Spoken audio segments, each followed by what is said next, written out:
ایک بادشاہ شکار کے لیے نکلا تو راستہ بھٹک گیا۔ بادشاہ نے ایک شیر کو اپنی طرف آتے ہوئے دیکھا۔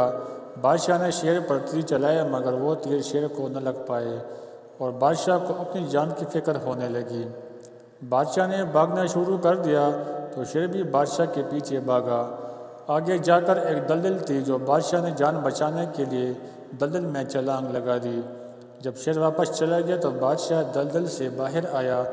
بادشاہ بھوک سے نڈال ہو چکا تھا۔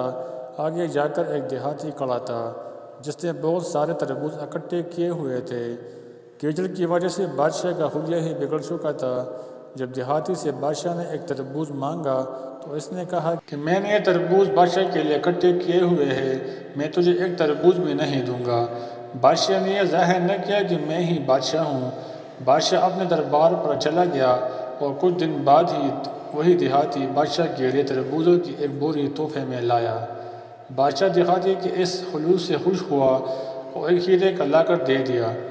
جب دیہاتی لاکڑ لے کر روانہ ہوا تو وزیر نے کہا کہ اب آپ نے کیا کر دیا، آپ نے دیہاتی کو اس کی اوقات سے بڑھ کر تحفہ دیا۔ بادشاہ نے دیہاتی کو واپس بلوایا اور وزیر سے کہا تم اس دیہاتی سے اپنی مرضی کے 3 سوال پوچھو، اگر یہ جواب نہ دے پایا تو یہ لاکڑ تمہارا ہوگا، لیکن اگر یہ تمہارے سوالوں کا جواب دینے میں کامیاب ہوا تو میں اس کو تمہاری جگہ وزیر بناؤں گا۔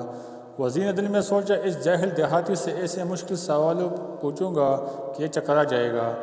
وزیر نے بولا پہلا سوال پوچھا کہ آسمان پر ستاروں کی تعداد کتنی ہے؟ دیہاتی نے بادشاہ کے گھوڑے کی طرف اشارہ کرتے ہوئے کہا کہ آسمان پر تاروں کی تعداد اتنی ہے جتنے اس گھوڑے کے جسم پر بال ہے۔ وزیر نے کہا تم جھوٹ بولتے ہو۔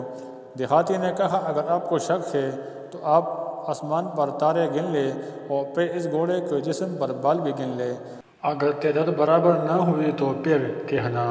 وزیر دیہاتی کی بات سے لاجواب ہو گیا۔ وزیر نے دوسرا سوال پوچھا کہ زمین کا مرکز کس جگہ پر ہے؟ دیہاتی نے کہا زمین کا مرکز یہی جگہ ہے جہاں میں کھڑا ہوں، اگر آپ کو شک ہے تو زمین کے کسی کونے سے پیمائش کر کے دیکھ لے۔ دیہاتی دوسری بار بھی لاجواب ہو گیا۔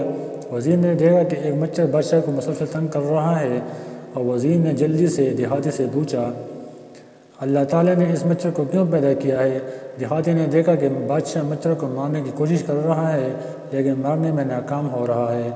دیہاتی نے مسکرا کر کہا اللہ تعالیٰ نے اس مچھر کو اس لیے پیدا کیا ہے کہ دنیا کا بادشاہ اس سے حقیقت کو تسلیم کر لے۔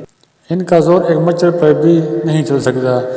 بادشاہ دیہاتی کی ان جوابات سے خوش ہوا۔ یوں وزیر لاکڑ کی اپنی لالچ میں اپنی وزارت سے بھی ہاتھ دھو بیٹھا۔ بادشاہ نے دیہاتی کو اپنا وزیر بنا لیا اور وزیر نے کہا اب ہر سال میرے لیے تازے تربوز لانے کی ذمہ داری تمہاری ہے۔ نتیجہ زیادہ کی لالچ کو آپ کو برباد کر دیتی ہے۔ اللہ تعالیٰ نے جتنا آپ کو دیا ہے اس پر مطمئن ہونا چاہیے۔ اور دوسرا سبق یہ ہے کہ کسی کو بھی ظاہری حلیے سے حقیر نہیں سمجھنا چاہیے۔ ہو سکتا ہے کہ جس کو آپ حقیر سمجھ رہے ہو وہ آپ سے زیادہ عقل مند ہو۔